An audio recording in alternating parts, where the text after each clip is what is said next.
realmente não é fácil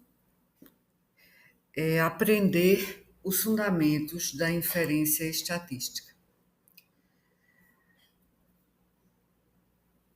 Mesmo que seja no nível de mestrado, mas isso se torna mais complexo ainda na graduação.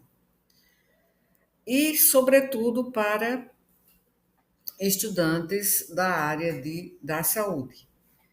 Então, especialmente o raciocínio por trás do teste de hipóteses, e para isso é importante partir de situações concretas e utilizar analogias que sejam acessíveis sem perder o rigor conceitual. Então, para ensinar e aprender fundamentos de inferência estatística, vamos falar de uma analogia. Vamos levar em conta uma ideia, a ideia central de inferência estatística. A inferência estatística é o processo de tirar conclusões sobre uma população a partir do estudo realizado com uma amostra. Então, vamos partir para uma analogia para facilitar. É como experimentar uma colher de sopa para saber se está boa de sal. Você não precisa tomar toda a panela de sopa ou todo um prato de sopa para saber. Ou então, por exemplo, em outra analogia trivial, é como provar um grão de arroz para ver se o arroz está todo bem cozido.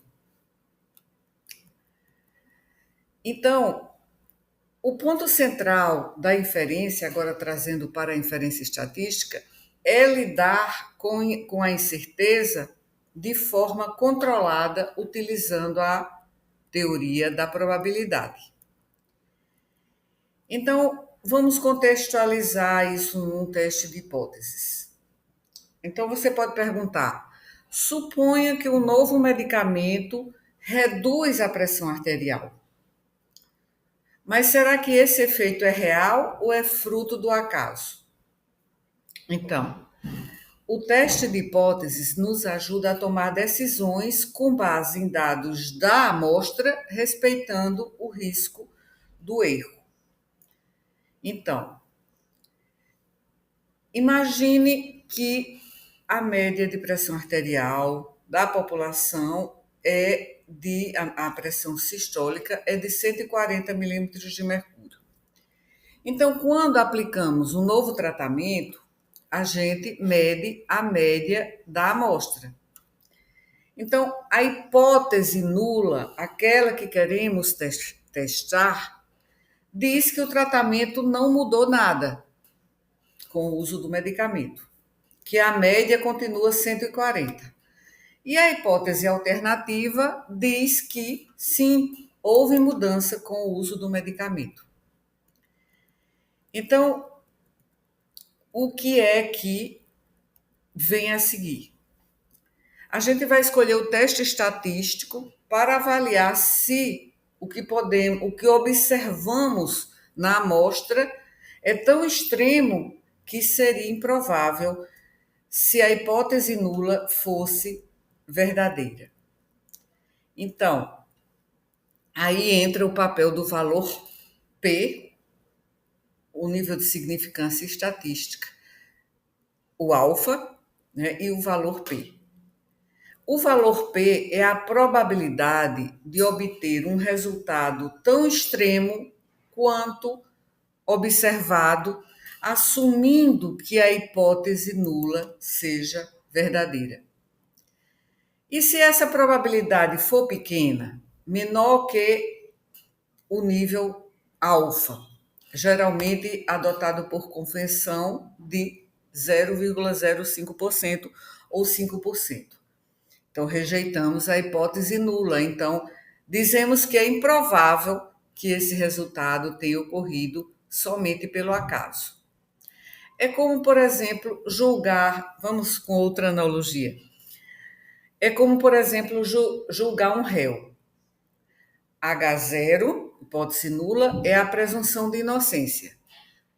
Só condenamos esse réu, rejeitando a hipótese nula, se as evidências forem fortes o suficiente, ou seja, um valor de P baixo.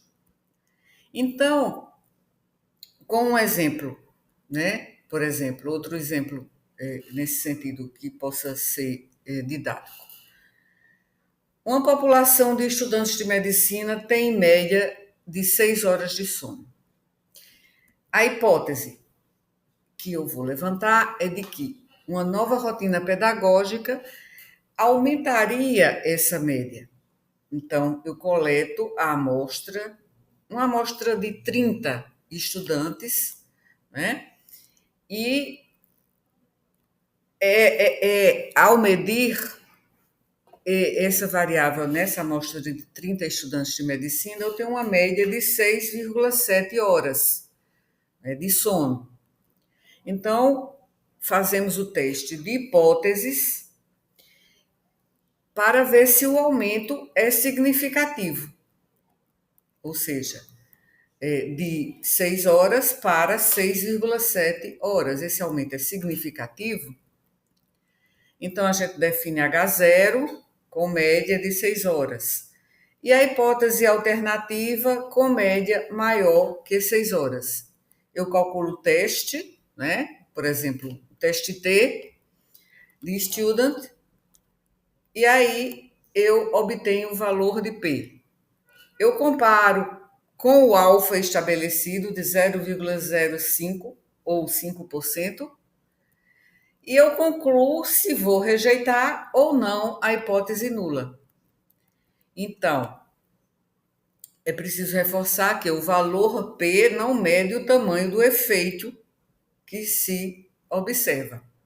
E nem todo resultado significativo é significativo na prática, ou se for um estudo clínico, na clínica.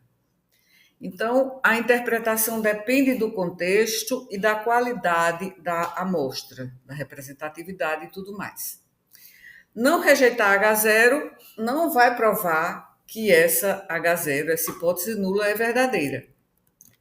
Então, esse é o, digamos assim, é o procedimento que seguimos para chegar a essa conclusão.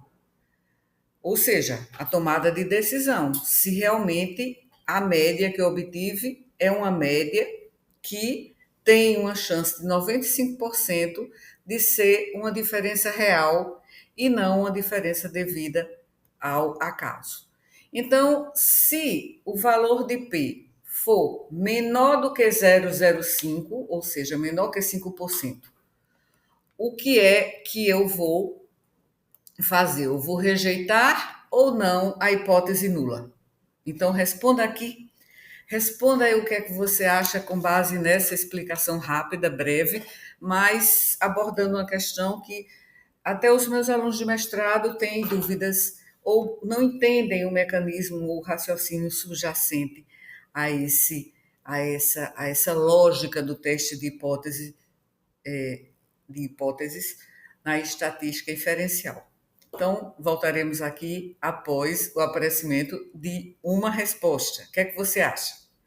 Então, até o próximo vídeo, ainda comentando essa questão da inferência estatística e a lógica subjacente a ela.